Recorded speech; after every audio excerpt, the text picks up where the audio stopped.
परमात्मा की भक्ति नहीं करते। इस 5 तत्वों से बने हुए पुतले का वास्तविक जो लाभ हमें लेना है, इस मिट्टी से सोना उपजाना है, तो ये मिट्टी अनमोल है, और नहीं तो ये मिट्टी एक नए पैसे की नहीं है। क्या बताते हैं परमात्मा कि पशु के चाम की पातन बन जा नौबत और नंगारा, नरदेही कछु काम न आवे जल बुझ हो जा छारा। नहीं तो ये 5 मनुष्य का जो शरीर है ये सबसे व्यर्थ है। जैसे पशु के चाम की जूते बन सकते हैं, ढोल नगारे का ये ऊपर का एक कपड़ा चमड़ा लगता है, वो भी कुछ न कुछ बाद में काम आ जाता है ढोलक पोलक बजाने में। लेकिन ये तेरा चाम तो वो काम भी ना अगर भक्ति ना करीता है।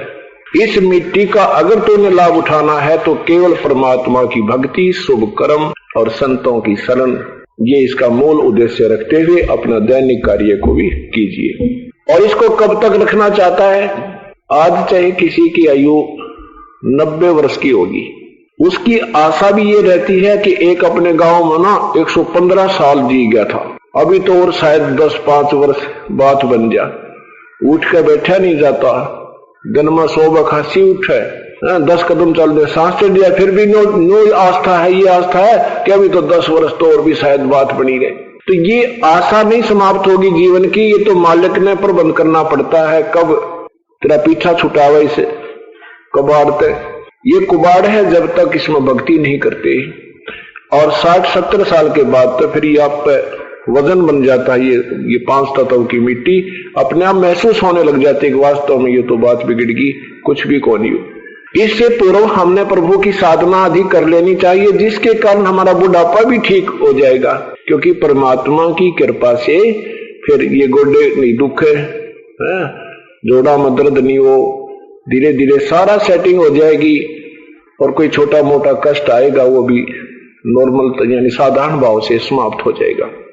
परमात्मा हमें याद दिलाना चाहते हैं कि चलो तू लंबी आयु मान ले, 100 वर्ष भी जी गया और भक्ति करी नहीं, मृत्यु तो फिर भी होनी है। और साधना ना करने से पुण्यात्मा ये सारा जीवन खो दिया, ये समय अनमोल आपका बर्बाद हो गया। इसलिए याद दिलाते हैं कि बालों की भींत पवन का खंबा, ये इतना कच्चा सांग बताया कि जैसे एक बालू रेत की दीवार बनाते हैं, उसके दोनों तरफ फट्टे से लाकर पानी भर दे, उसमें कूट छेद कर फिर रोक दे, फिर थोड़ी सी ऊपर बना दे, और वो काम चला उसी होती है। वो पानी वर्षा हो जाए तो कट जा, को पशु का लात लाग जाए तो गिर जा, और ज्यादा तेज हवा चाल पड़े तो उसमें स्कोरिंग होकर हुआ कट कट के सारी उड़ जा।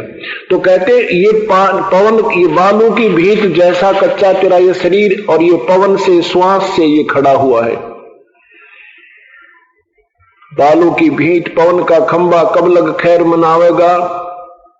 फिर क्या बताते हैं, आजम तेरे घटने घेरे, यम के दूत आएंगे जब तेरा अंत समय होगा। आते ही भक्तिहीन प्राणी के अंदर से जुबान बंद कर देते हैं, वो बोल नहीं सकता।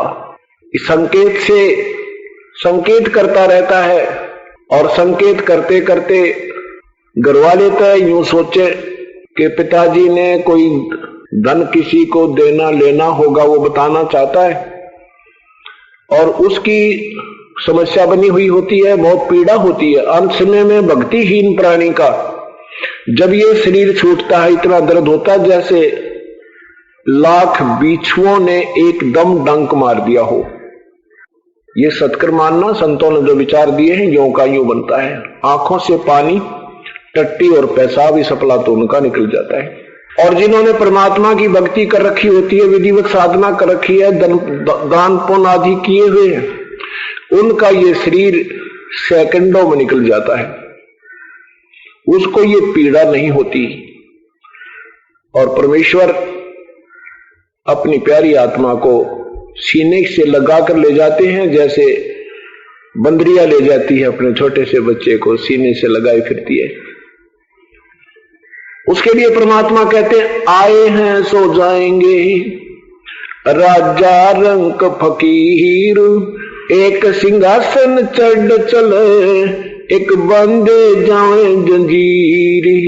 जाना तो सभी ने है, मृत्यु तो हम सबकी होगी, लेकिन हमारी जो मृत्यु होगी वो ऐसी मृत्यु होगी फिर कभी नहीं होगी। और जो भक्तिहीन प्राणी है उनकी मृत्यु ही मृत्यु होगी, उनका जीवन नहीं होगा। कैसे? जैसे कुत्ता बन गया, वो के जीवन है? कोई जीवन नहीं। मृत्यु की ही फिर मृत्यु होगी, मृत्यु होते फिर नया जीवन जो शुरू होगा वो भी मृत्यु से बदतर ही होगा, गधा बन जाएगा, सुअर बन जाएगा। हम इस परमात्मा की सतभक्ति से, इस क्रिया से, इस करनी से हमारा या तो मानव शरीर ही होगा और नहीं तो हम सतलोक चले जाएंगे। ये नहीं कि सदा ऐसा ही होता रहेगा, क्योंकि शाम को जो ये लगातार सत्संग सुनना पड़ता है आपको, क्योंकि ये महीने में आपने 2, 3, 4 ये लेक्चर, ये परमात्मा के प्रवचन सुनने को मिलते रहे। लगातार 1-2 वर्ष आप सुनते रहोगे, साथ में ये 7 धार्मिक पुस्तकें जो लिखी हुई इनको पढ़ते रहोगे, फिर आपका कोर्स पूरा हो जाएगा। और ये जो सत्संग अब चल रहा है ये फिर आपके बहुत ही आसानी से समझ में आने लग जाएगा, क्योंकि एक समय 2 घंटे होते हैं, उसमें ज्यादा से ज्यादा ये अपना जो सिलेबस होता है ये कवर करने की चेष्टा ये दास करता है।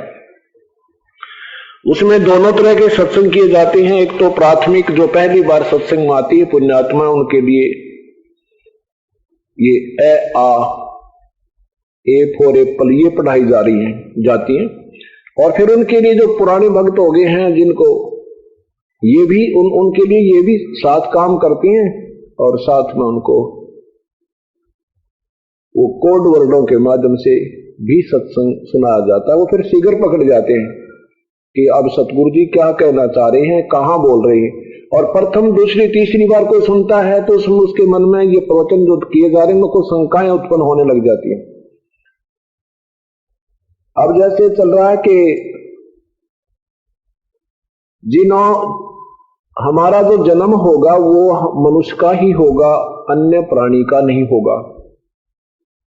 एक तो सबसे बड़ा बेनिफिट इस परम पिता की इस 3 मंत्र के जाप की, और साथ में ये प्राथमिक मंत्र आपको दिया जाते हैं, इनसे ये सबसे बड़ा बेनिफिट यानी एक न्यारा लाभ है। लेकिन ये ज्ञान भी आपने मद्देनजर रखना पड़ेगा कि इस जन्म को आगे ना होने दिया जाए तो हमारे लिए बहुत ज्यादा लाभदायक होगा। और अन्य साधनाएं जो लोग भक्तजन कर रहे हैं, संतजन करा रहे हैं, उनसे तो वो बेनिफिट कोई भी नहीं है, क्योंकि वो सारी शास्त्र विरुद्ध साधनाएं हैं। उनसे ना उनका कोई गति हो, ना सुख हो, ना उनका कोई लाभ हो। इससे आपका मुक्ति नहीं होगी तो इतना लाभ होगा आपको वर्णन नहीं हो सकता। आप पृथ्वीपति भी बन सकते हो।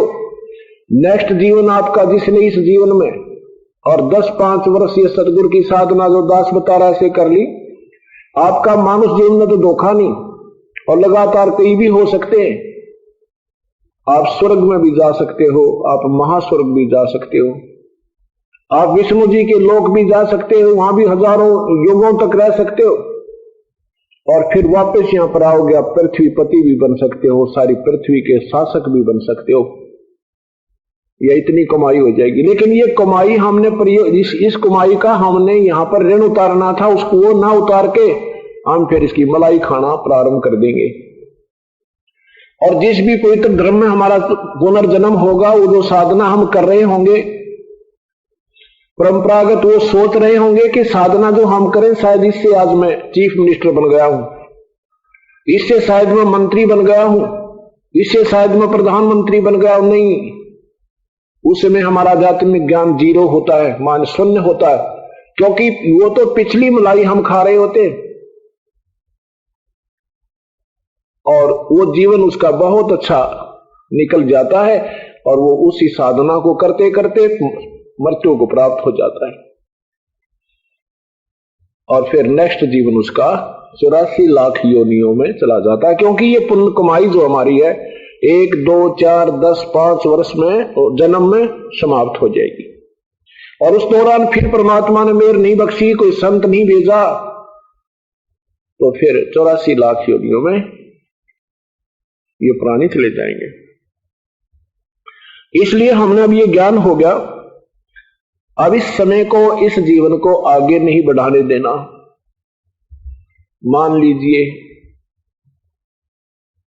आप नेक्स्ट जीवन में और प्रधानमंत्री भी बन गए, ठीक है। प्रधानमंत्री जो बन जाता है वही जानता है उसके सिर में कितना दर्द होता है, कितना आनंद मना रहा होगा। और इसने जिम्मेवारी की जो पोस्ट पद पर जब विराजमान होने के बाद एक पल की चैन नहीं, प्राणी को एक पल की भी चैन नहीं है। ठीक है, नाम प्रधानमंत्री बहुत ऊंचा और बहुत ही योग्य पद होता है, लेकिन उस जीव को सुख कती नहीं। उसकी नियत होती है कि मैं शुभ कर्म करूं, उसकी नियत होती है कि प्रजा का अच्छी तरह पालन करूं, लेकिन काल बीच में और खुट्टे साथ गाड़ कर रखे। वो चाहता हुआ भी नहीं कर सकता उस कर्म को, शुभ कर्म को, क्योंकि ऐसी समस्याएं बीच में किसी दूसरे के माध्यम से पैदा करवा देता है। तो